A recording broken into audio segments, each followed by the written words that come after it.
So hello mga par, meron tayong unit dito na dinala ng customer, Samsung A21s. Ni-repair na daw ito at LCD yung pinalitan.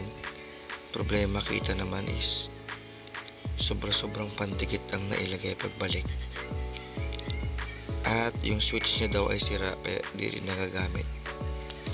So inangat ko at nakita natin yung problema pag sobrang pandikit. May mga parts na hindi dapat nilalagyan ng dikit, gaya nito dito. Yan siya, Wi-Fi range yan siya, dapat hindi napuputol yan. So nilagyan ng pandikit kaya ang itsura is naputol. Yung sa baba na yan yung network range niya. Sa gilid naman Bluetooth, at yung sa taas, hindi ako nagkakamali, is Wi-Fi range. So kita talaga na grabe yung pandikit na nilagay, kaya naputol yung mga connection na yun.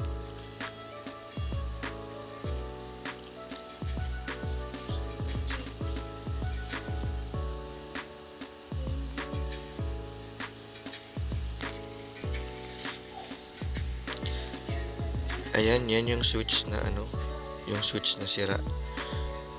Ang sabi ng customer, ayaw talaga mag-on kahit anong pindot niya. So tinry ko i-repair, pinalitan ng bagong switch mismo, ayaw pa rin, naputol yung connection niya talaga. Ang gumagana dito is yung volume down lang daw, yung volume up naman ayaw na gumana. Hindi pinalitan ng gumawa ng LCD kasi baka walang pyesa ata. So tinanggal natin, tatanggalin natin yung luma talaga, papalitan natin ng buo para magamit talaga yung LCD. Sayang naman pinalitan ng LCD.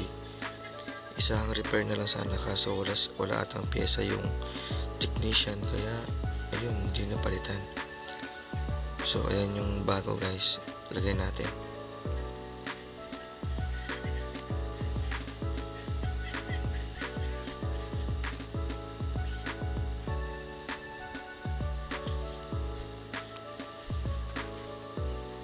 So, try natin kung gagana ba yung switch. Ayun, gumana nga.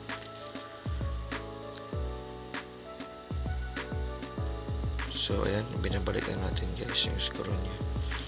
Pati yung case, ang dami talaga, sobrang dikit talaga. Kaya sa mga gustong mag-DIY dyan, huwag nyo sobrahan ang dikit kasi nakakasira din. Minsan kahit pati LCD nasisira pag sobrang dikit po ang nilalagay. Ayan, sa gustong magpagawa, cellphone, LCD, battery, Android, iPhone, PM lang po.